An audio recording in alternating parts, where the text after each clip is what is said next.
Hi, everyone, and welcome to the return of BookBites. I'm so thrilled to be back here in 2024 doing our live stream author interviews, and I couldn't be more thrilled that my first guest for this year is the gorgeous Maxine Fawcett. Hi, Maxine, welcome. Hi, Sandy. Thanks so much for having me. And I love your intro.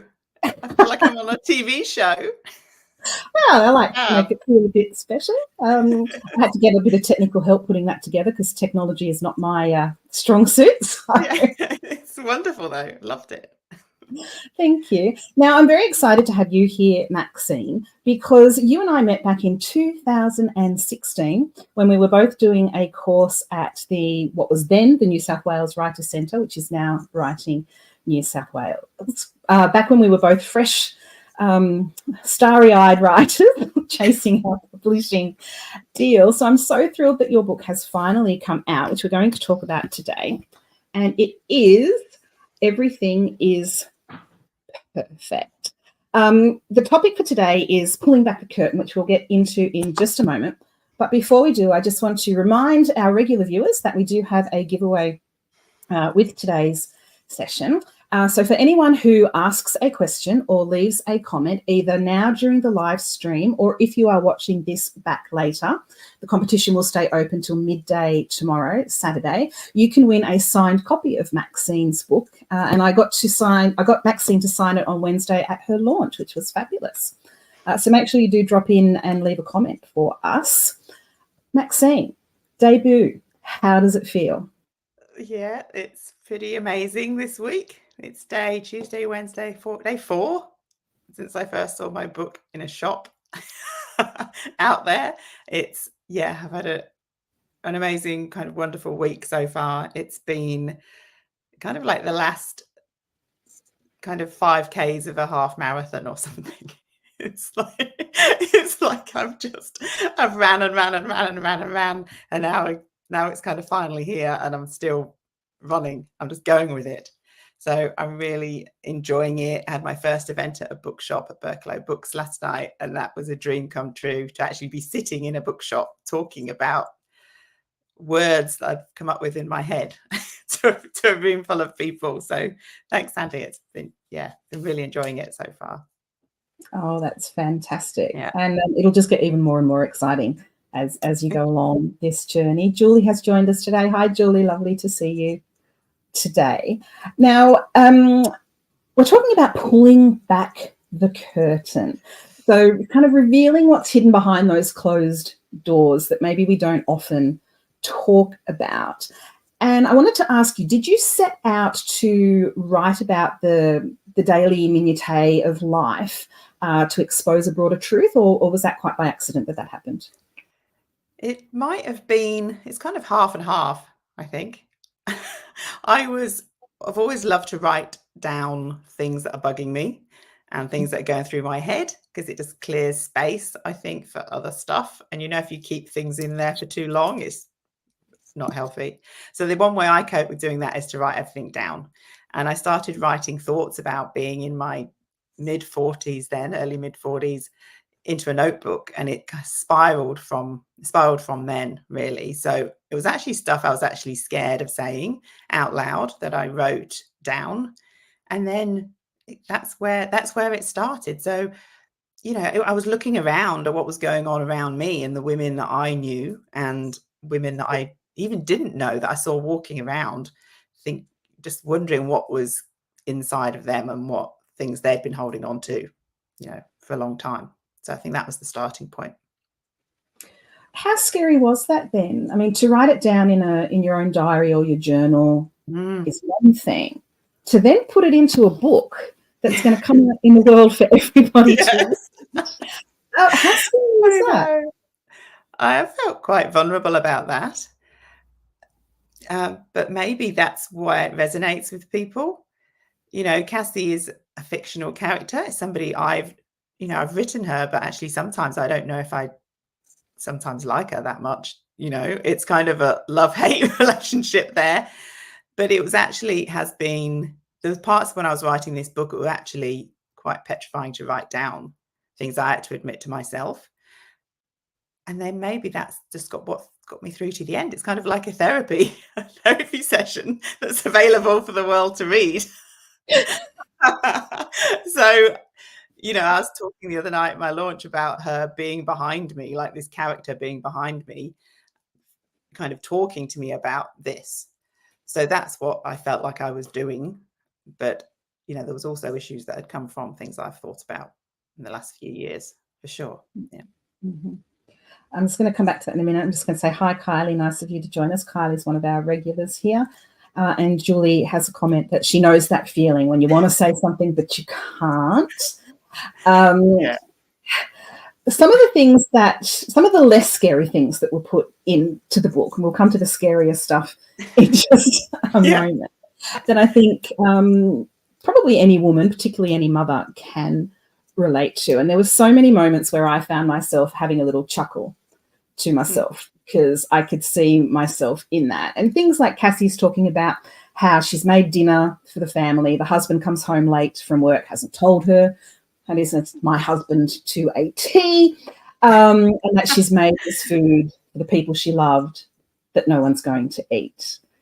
Comments like that. Yeah. And the other one that really struck me, and this is possibly embarrassing to admit, the one that really struck me was when she talks about how she's just the invisible person who restocks the toilet paper. Yes, it's always done, isn't it? It seems to always be there for everybody to use. Every time I go into one of my bathrooms and there's no toilet, I'm like, damn it, really? Does it have to be me? I know, I'm in a really tricky situation now because I'm the one that does it. Yeah. Those lovely moments that were sprinkled through, as I said, I think anyone can relate to those. Are those the sorts of things that you kept in that diary? Because, there's so many of them in there throughout the book. Yeah. How do you remember all of those moments? Those moments would just kind of come to me as I was writing, actually. They were the bits that balanced out the scary stuff.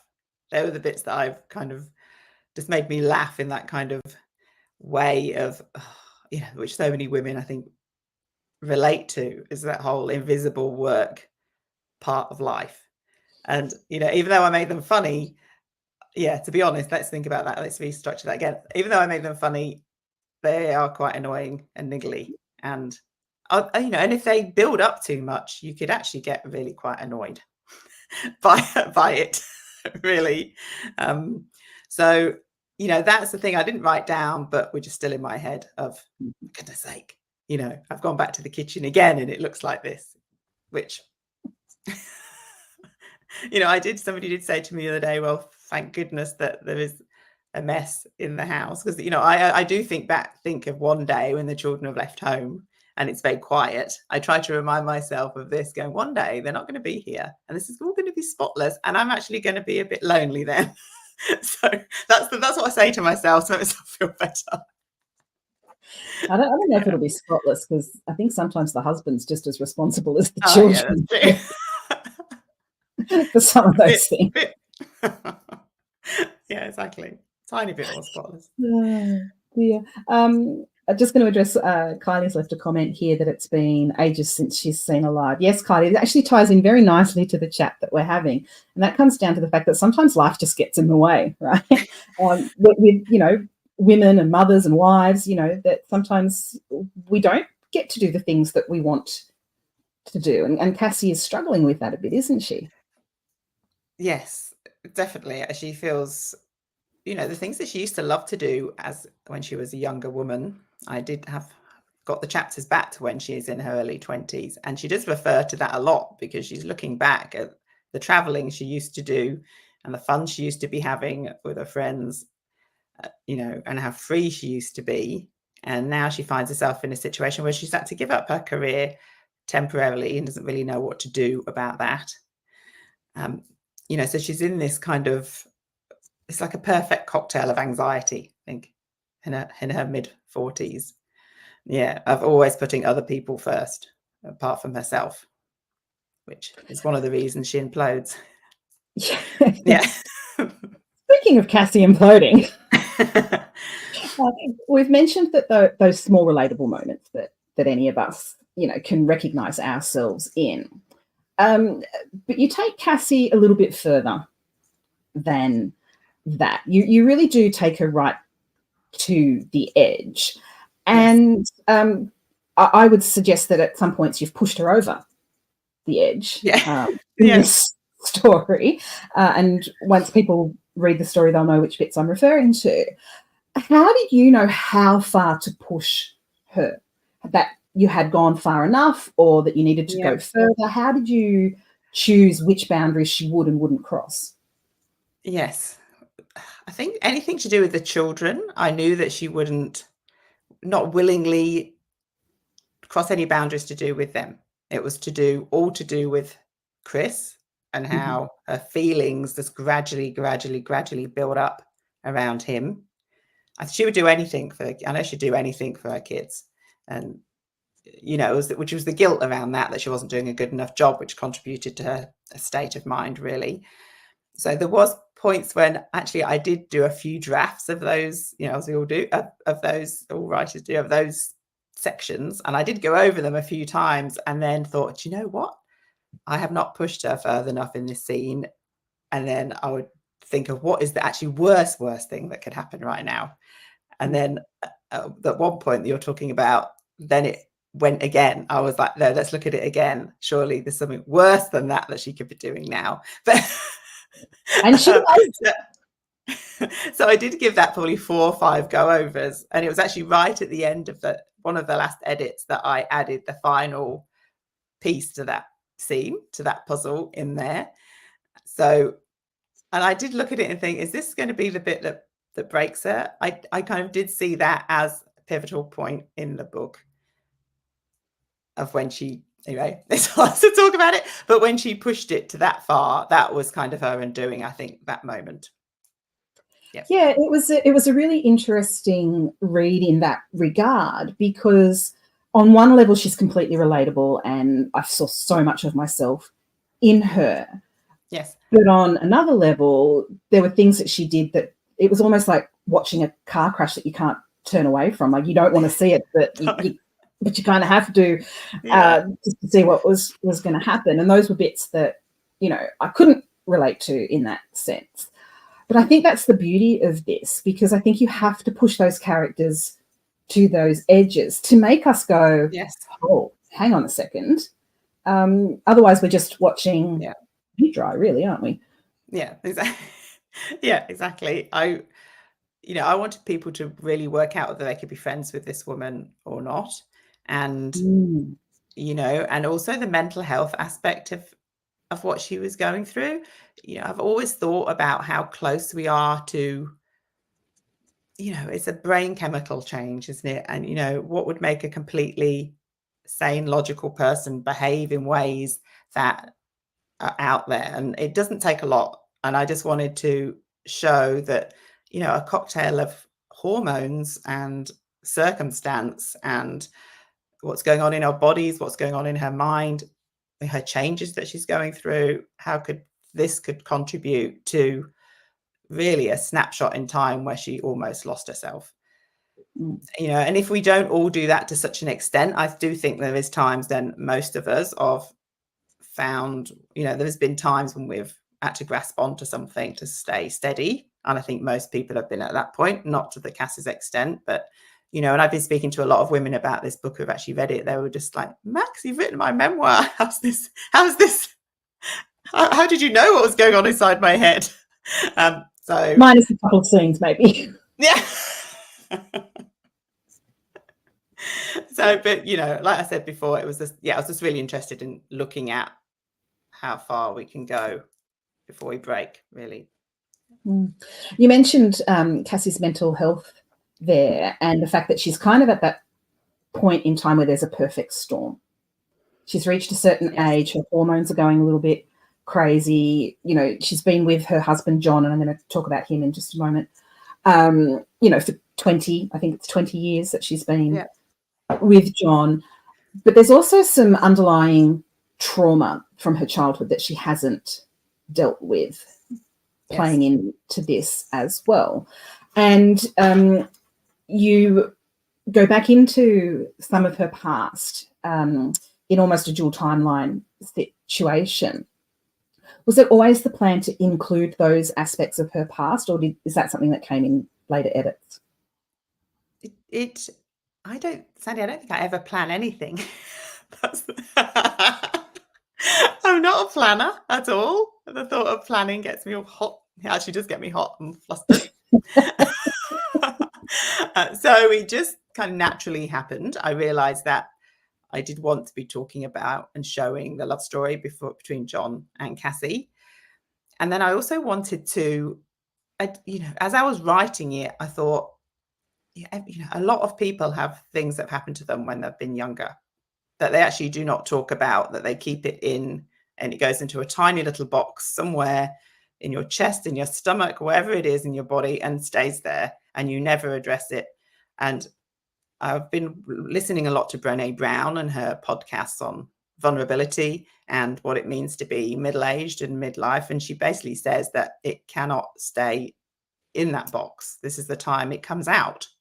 So at that point, as I was writing it, I knew I had to write about her childhood, her own parents, and how she met John, just to kind of complement what was happening and give, in the present day, and give some context to it. Really, yeah. I'm going to come back to that, the box that you mentioned, and what happens if we do tuck it away. And we'll come to the catalyst of that being opened in just a moment. I'm just going to pop a few of the comments up. Kel's one of our regulars. Hi, Kel. Lovely to see you again. She is here live today. Normally she watches it back on playback, which is fabulous. Kylie is saying that she can relate to not having enough hours in the day. I think everybody can these days. And Kate is joining us from Tassie. Hi, Kate. Lovely to see you. And don't worry, you can always watch the bits back that you've missed once we're finished up here. So we'll come to the box and the catalyst for opening that box in just a moment. But before we do, I want to talk about Cassie's husband, John. Yes. And I think it's really interesting. One of the things I loved with what you did about John is we as women are now getting better at talking about how we can lose ourselves when we become wives and mothers, and we get stuck in that groove and we lose ourselves. We don't often talk about the men losing themselves to parenthood and relationships. And you did a really beautiful job of subtly portraying that John is actually a little bit lost too, and has lost a fair bit of himself through this. So firstly, thank you for doing that, because, John's a good man. And it's nice to see good men portrayed in that way. Again, was that something that was a conscious choice of yours? It was after the end of the first draft, when I went back and looked at it. Like you said, I did start to think, I don't want to just portray him as the crappy husband, that's never there, and he's not. So I thought, no, I've got to go back and actually give him some soul and give him some context as well in this relationship. Like, it's not all his fault. Of course, it's a joint partnership, and it's really not his fault. And he's striving for that family and trying to do his best, So he's also, I think I said about, definitely he wants to exercise and hasn't got enough time to do that because of his career. He wants to spend time with the kids, take them camping and all that kind of stuff. But also he's probably going through the similar feelings that Cassie did, of just wanting to be relevant again and younger and, be the charismatic guy he was when they first met in London, the tall, blonde Kiwi, good-looking guy that she fell for, and was actually funny. And he's kind of, by the time he's in his 40s, he's kind of lost a bit of that. I think he feels like he's lost a bit of that humor, and he's kind of, all into kind of work and talking about property prices and all that kind of thing. But thanks for saying that, because I did really want to make him a full-on character in the book that goes through a journey as well. So yeah, absolutely. And as a reader, as I was reading his part of the story, kind of made me take a good hard look at myself and how I treat my husband. And because I get very caught up in the what have I lost and what have I sacrificed, and all the things that I do as the mother and the wife, and I don't often stop to think, how our life and the challenges that life throws at anybody have affected Chris. So it was really nice. Yeah. Not the Chris in the book. Yeah. But yeah, I found that really. It was Yeah. a bit of Oh, an Sandy. Yeah. Thanks for sharing that. I love hearing that. That's really, yeah. It's just, yeah, that's going to be a highlight of my week. One of them. Now you said that. But don't tell him I said that. No, unless he sees this, obviously. Because, then he'll take that and run with it. And, we won't give him a little win. No, weeks now I'll be saying that. Weeks. I remember when you said, no. Yeah, exactly. Thanks. Julie also agrees that it's good to see good men portrayed well, and she thanks you for that, Maxine. Yeah, thanks, and it's Julie. something that I think we don't see enough of in fiction. We see the alpha male, we see the asshole male, we see all sorts of males, but it's rare to see a good man, but yet still a complex and relatable man portrayed. So yeah, I agree wholeheartedly with that. Yeah, I love John.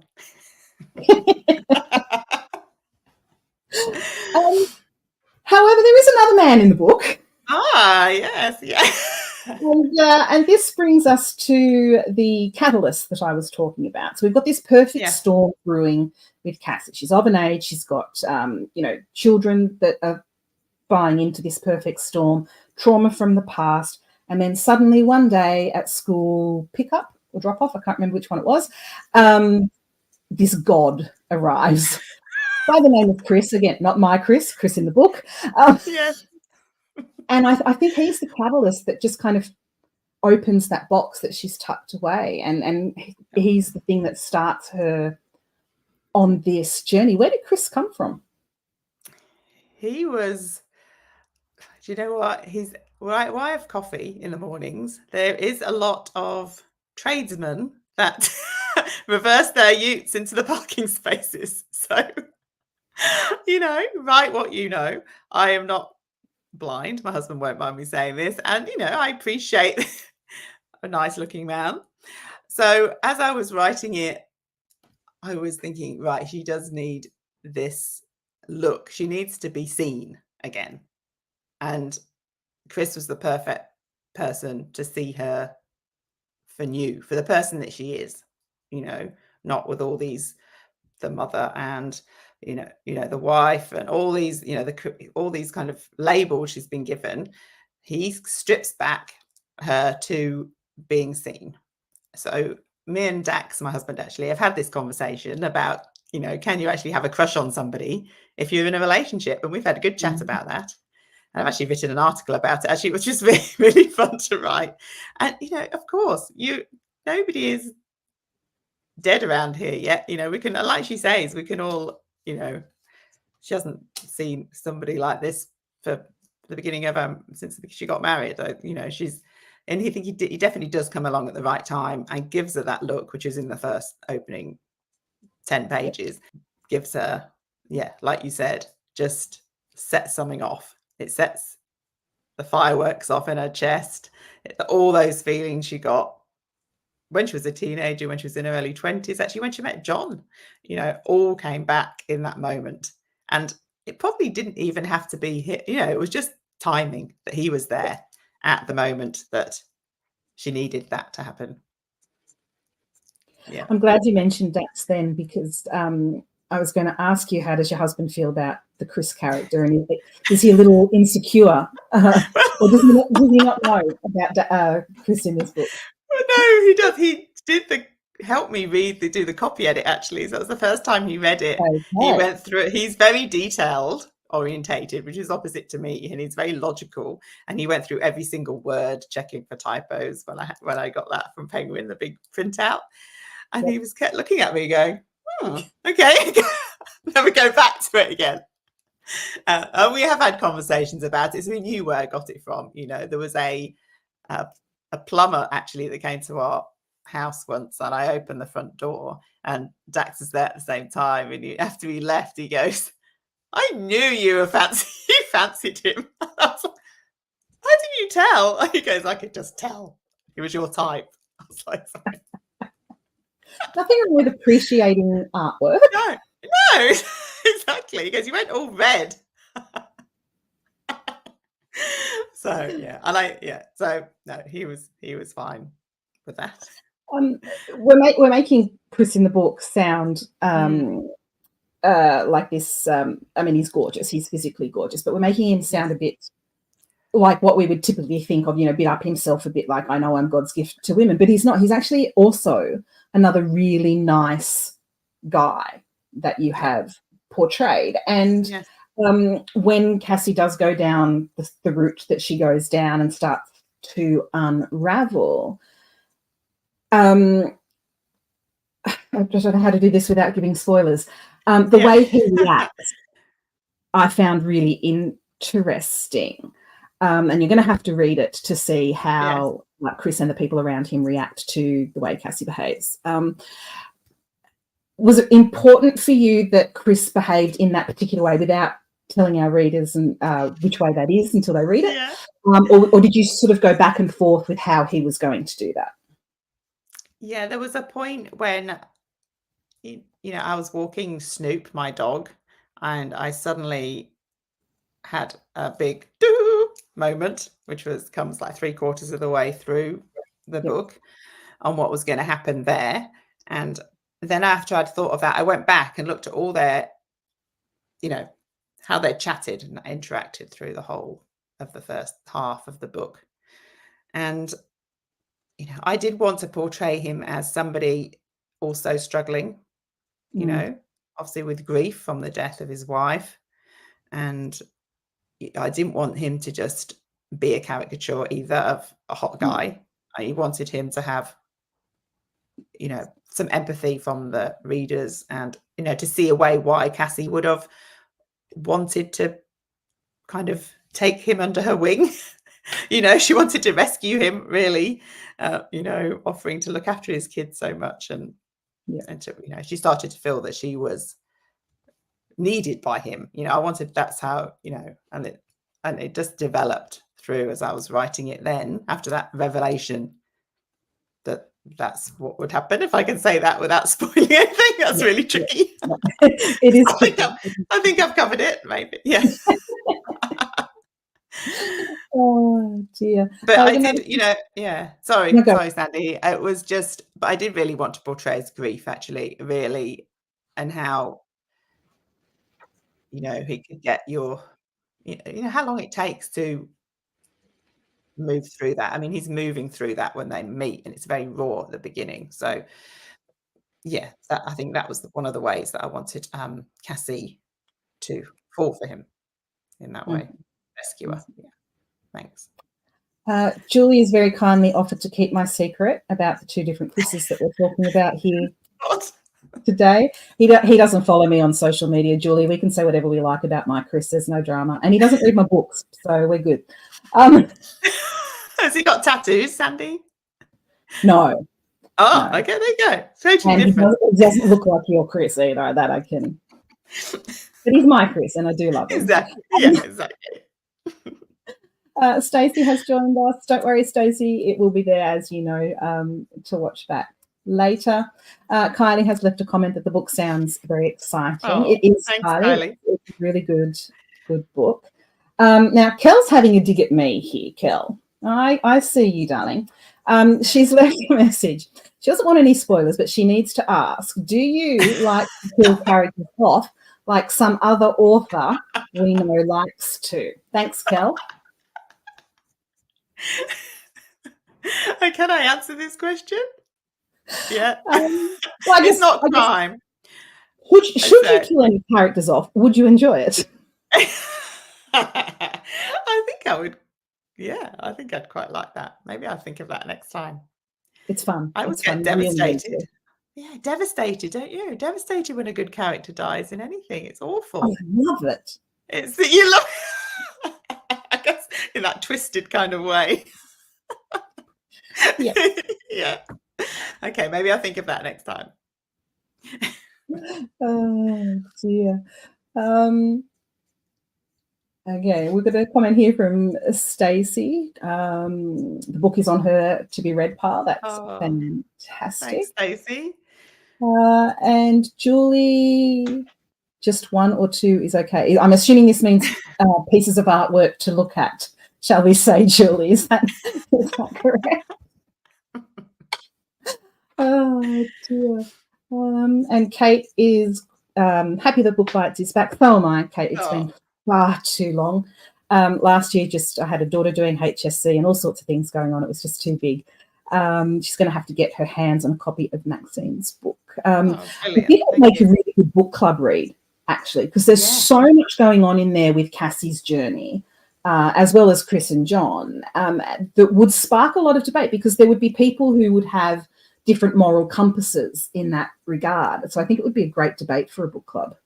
Yes, there is 10 questions in the back, book club questions, which between me and Penguin, Beverly Cousins, my publisher at Penguin, we concocted. So hopefully that will help a good book club. And I'd love to come to any book club that anybody is holding. I just can say that now. Really happy to do that once you've read the book, because then we could talk about all the bits I can't talk about. I'm really looking forward to doing that. I think that's actually a really good point, Max. When we do these interviews as authors, there's only certain things we can talk about when we're on the promotional bandwagon for our books, because we can't give the spoilers out. And we do love coming to book clubs. So if any of you are watching this and you've got a book and you're in a book club and you want to invite the author, there's no harm in sending them a message and asking, particularly with the technology these days with Zoom. It is something we do enjoy to do, because then we can talk about those things that we have to hold back from in public. So. It'd be really fun. I would love that, actually. It'd be great. Sorry, Julie, I have a very different mindset to you. Julie means killing off, but one or two is okay to kill off. Okay, that's fine. The more we kill off, the better, I say, Julie, but that's a whole nother story. And Kel's saying she couldn't resist her comment about my penchant for killing off characters. Kylie, yes, the book is out now. It came out this week, so it should be on the shelves at your local bookstore and obviously available everywhere online. Leonie is dropping in. Hi, Leonie, lovely to see you. Is she the only one that gives spoilers in an interview because she can't remember what happened in her own book? Oh, Leonie, that's what happens when you write so many books, Leonie.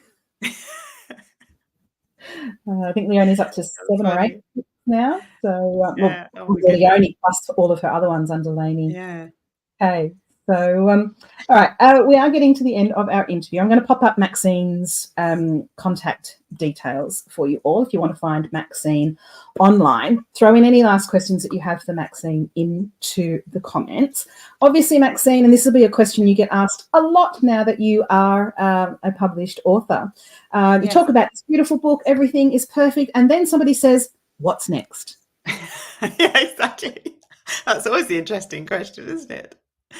I am writing. Yeah, I think in a few weeks' time, when everything's died down and my head is a bit more logical, and I get my notebook out again, there is something on the computer on the go. So I just like, I'll say that. I always seem to have to. I don't know if you're like this, Sandy. It takes. Oh no, you're amazing. You write like a book a year. You're great. But I have to kind of get into something. Like, it's weird. Like, I have to give few different things a go, and then I get into it. So the year before I wrote Everything is Perfect, I had there was a few different things coming along, and then Cassie's voice just came to me the minute I started writing about middle age. And then so the same thing has happened right now. I was writing about something last year and I was like, nah. And now a new woman is talking to me over my right shoulder. So I'm going to see where I go with that in the next 6 months, but really excited about writing a new 40 plus woman's journey in the next year, actually towards the late 40s now, really. So thank you. Thanks for that question. Julie has said thank you, Maxine, and she's going to see you at Manly Library. Oh, yay. Thanks, Julie. Promise to put in the right down. Okay. Julie made a bit of a boo-boo there, I'm guessing. Kel says congratulations, and I will read this as my debut book. Oh, brilliant. Challenge. Fantastic. We do have one question there from Kylie, which I'll pop up. What made you decide to become a writer, Maxine? I don't think I decided. It was kind of, I think it's like I've always found that a great way of of working stuff out, you know, since I was a hormonal 13-year-old. I was scribbling stuff into diaries and, you know, that boy dumped me. I don't know what to do about it. So I've kind of always done that.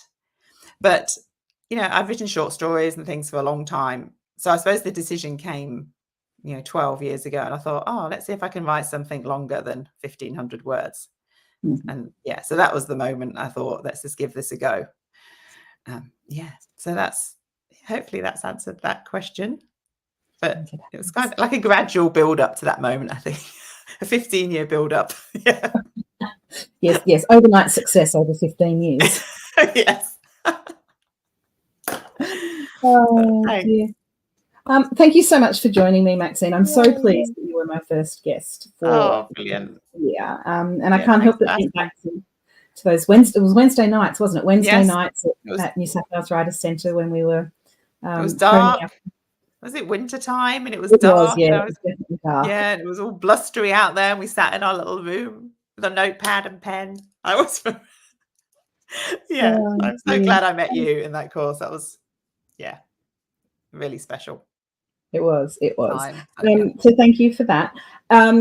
Guys, if you are watching this back later, feel free to pop any questions into the comments for Maxine and I, and we'll pop in, you know, over the next few days and check out those comments there. And if there's any questions, we can answer them.